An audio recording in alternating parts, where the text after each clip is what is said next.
O Marcos Alves perguntando se o São Paulo está atrás de meia. Não, para falar a verdade, não.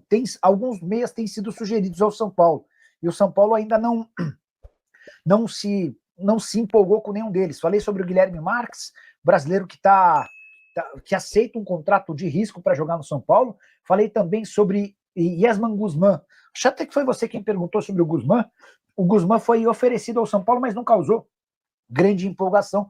Meia que já foi do Tolima, está sendo comprado pelo Fortaleza, tá? Nicola, você acha que com essas vitórias seguidas com o Crespo, o São Paulo pode almejar voos maiores na temporada? Alá Reis. O torcedor do São Paulo tem todo o direito de imaginar e de sonhar com essa possibilidade, tá? Tem todo o direito, é bem natural. Eu ainda acho que o São Paulo tem um bom time, mas está longe de ter um elenco que gere confiança. Eu sei que a fase é boa, eu sei que as 5 vitórias seguidas são, até aqui, né, bem legais, mas ainda queria ver mais. Eu acho que o São Paulo tem mais condição de brigar por título em Copas. O Edson Pinheiro, Crespão da Massa, 5 vitórias seguidas. E o time é o mesmo do Zubeldia. Contra fatos não há argumentos. Vitória importantíssima no Beira-Rio, poucos farão. Com uma lembrança, né, Edson? O Crespo não tem Lucas Moura, Oscar e Caleri. Enfim, com muito menos tempo de adaptação do que o Zubeldia, a troca de técnico foi absolutamente acertada. O São Paulo com o Zubeldia estava afundando rumo à zona do rebaixamento e causando enorme preocupação. 5 vitórias seguidas, sendo 4 no Brasileiro, e a partida contra o Atlético Paranaense na Copa do Brasil, a coisa mudou radicalmente de figura lá no São Paulo. Beleza? São Paulo tem algum nome para reforçar o time nessa janela? Luiz, a janela só termina em 2 de setembro, né? Então ainda há um mês de janela aberta, o São Paulo está atrás, prioritariamente de um lateral direito, depois de um atacante e, se bobear, de mais um meio-campista e um zagueiro. E qual é a verdade que o Dele Alli no São Paulo sabe de algo concreto sobre isso? Cara, o Dele Alli estava procurando emprego, mas, o São Paulo não é que passa por dificuldade financeira, o São Paulo está muito mal, mas muito mal. Muito mal mesmo, do ponto de vista financeiro. O São Paulo tem enormes problemas para contratar. O Dele Alli deve custar no mínimo 2 milhões de reais por mês. Então, descarta. Na sexta-feira, a última vez que eu fiz live, um monte de gente perguntando: Nicola, Carlos Miguel no São Paulo, Carlos Miguel no São Paulo. E eu falando: esquece. E os caras perguntando. Aí tanto perguntaram que eu falei: quer saber? Vou mandar mensagem para o Júlio Casares. Ele falou: Nicola, o cara ganha 600, 700 pau por mês e vai custar 4 milhões de euros, a gente não tem nenhuma coisa nem outra. Enfim, essa é a realidade, tá? E o Dele Alli, atacante inglês, que jogou muito tempo no Tottenham, foi pro Everton, foi pro Besiktas e hoje pertence ao Como na Itália, tá bom? Nicola, se contar os jogadores parados no São Paulo, Lucas, Oscar, Caleri e Luiz Gustavo, esses todos dariam quanto de valor? Vamos lá, o Lucas, o Oscar e o Caleri, 1,3, 1,8 e 1,6. Estamos falando de 4,7, mais o Luiz Gustavo, que deve custar no mínimo mais uns 800 mil, mais ou menos uns 5 milhões e meio, 6 milhões de reais. São Paulo tem hoje, essa é uma boa conta, São Paulo hoje tem pelo menos 5 milhões e meio de reais por mês que não conseguem jogar, tá? Nicola, como anda a busca do São Paulo por um ala direito? Guilherme Marques vem? Não acho que o Guilherme não vem. Foi oferecido, o Rui Costa conhece, gosta. Lá atrás, em 2019, o Crespo chegou a recomendar a contratação dele, mas hoje há uma desconfiança em relação à capacidade física. Bora falar agora sobre o São Paulo com mais dinheiro em negociação envolvendo ex-jogador. Zagueiro Tuta, formado no Tricolor, está trocando do Eintracht Frankfurt pelo Al Duhail do Catar. Operação de 15 milhões de euros ou 96 milhões de reais. O São Paulo já não tem mais percentual de venda futura, mas se beneficia graças ao mecanismo de solidariedade. Tricolor fica com 3% desse negócio, ou mais ou menos 2 milhões e 900 mil reais. São Paulo que havia vendido o Tuta para o Frankfurt em 2019 por apenas 7 milhões e 800 mil. Recentemente, também graças ao mecanismo de solidariedade, São Paulo embolsou 2 milhões e 970 mil com a transferência do Lucas Perry do Lyon para o Leeds e mais 1 milhão e 100 mil reais com a venda de Vitinho do São Luís para o Tijuana, ambos do México. O Antony deve ser o próximo a garantir dinheiro, mas muito mais dinheiro do que as cifras que eu citei, com a saída dele do Manchester United.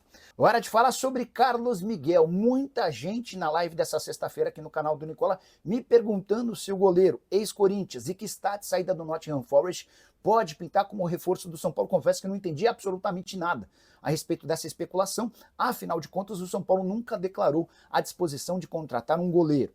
A única coisa que poderia facilitar essa negociação é a presença de Evangelos Marinakis, o magnata grego que acerta os últimos detalhes para virar parceiro do São Paulo em Cotia, é dono do Nottingham Forest, ou seja, é o cara que vai decidir o futuro do Carlos Miguel. Mas fui consultar, antes de gravar o vídeo, o presidente Júlio Casares para perguntar se existe alguma negociação, interesse, se o São Paulo ao menos demonstrou a intenção de abrir conversas. E a resposta, não. Carlos Miguel não cabe no orçamento do São Paulo, até porque vai haver a necessidade de um investimento de pelo menos 4 milhões de euros e é um goleiro que vai custar em salário pelo menos R$1 milhão por mês. A tendência é que o Carlos Miguel vire reforço de um clube brasileiro nos próximos dias ou semanas. Palmeiras, Flamengo, Botafogo e Bahia hoje são os grandes com mais interesse na contratação de um goleiro. E a relação de John Textor e Evangelos Marinakis pode facilitar a ida do Carlos Miguel pro Botafogo, até porque o John, goleiro titular do Botafogo, tem proposta do West Ham. Mas o futuro do Carlos Miguel será conhecido em breve. O que dá para cravar é que Carlos Miguel não faz parte dos planos do São Paulo. O tricolor hoje tem como prioridades a contratação de um lateral direito em caráter de urgência, até porque o Cédric não tem dado conta do recado, e de mais um ponto. Se for possível contratar um meia e um zagueiro, bem. Se não, São Paulo vai com o que tem. Importante, mesmo o lateral e o atacante só serão contratados mediante acertos sem custos. São Paulo passa por enormes dificuldades financeiras e não se encontra em condição de fazer investimentos altos. Hora de falar sobre São Paulo e Evangelos Marinakis. Dá para dizer que o acordo com o magnata grego está mais perto do que nunca de sair do papel, mas com uma nova condição. O tricolor deve fechar nos próximos dias um acordo tripartite que envolve o São Paulo, Evangelos Marinakis e um fundo investidor cujo nome ainda não foi revelado. A entrada desse fundo investidor é a grande novidade do acordo.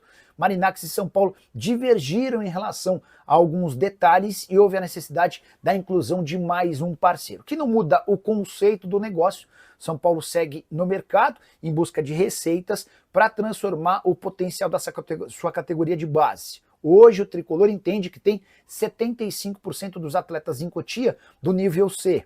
Nível A e B, que é um nível melhor, é formado por 25% dos jogadores.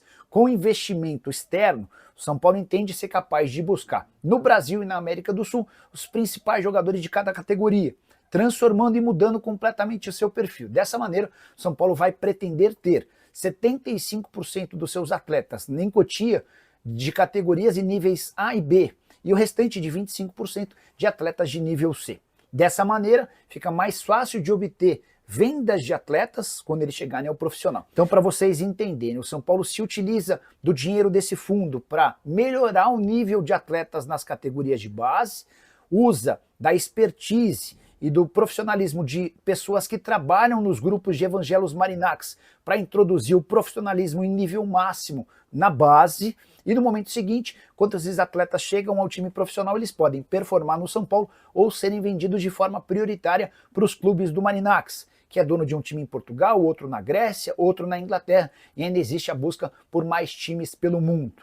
O projeto está saindo do papel. Antes de gravar esse vídeo, escutei de uma pessoa de São Paulo que o negócio nunca esteve tão perto de acontecer, e diante desse cenário, São Paulo imagina estar bem pronto para dar o próximo passo super importante, transformando a categoria de base numa enorme fonte de receita nunca antes vista no futebol brasileiro. E você, o que pensa sobre tudo que eu contei? Não esquece de deixar like, de se inscrever no canal.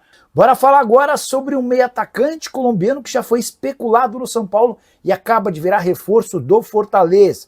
Eu me refiro a Yerson Guzmán, jogador de 27 anos de idade que pertencia ao Torpedo Moscou da Rússia. Operação de compra fechada nas últimas horas pelo Fortaleza, mais um reforço do Lion, que tenta escapar de vez da zona do rebaixamento. Importante contar que esse jogador tem valor de mercado de 2 milhões de euros e já foi especulado em pelo menos 2 últimas janelas no São Paulo. O tricolor nunca manifestou a intenção de contratá-lo. Posso assegurar para vocês que o nome chegou a ser discutido depois dele ter sido sugerido ao São Paulo, mas quando descobriu-se a necessidade de pagamento para a compra dos direitos econômicos, o São Paulo o descartou. Na temporada passada, a sua primeira, jogando no futebol russo, o Guzmán marcou 5 gols em 11 partidas. Jogador que havia se destacado muito com a camisa do Tolima no futebol colombiano. A última temporada dele por aqui, em 2024, de 44 jogos, 18 gols e 9 assistências. Fala pessoal, estamos aí com atualizações importantes do São Paulo. Se inscreva e ative o sininho para receber mais atualizações do Tricolor. Deixe seu like, que é muito importante para o crescimento do canal. Utilize o espaço aqui embaixo para registrar sua opinião. Ficamos por aqui com mais esse giro de notícias. Um abraço e até o próximo vídeo.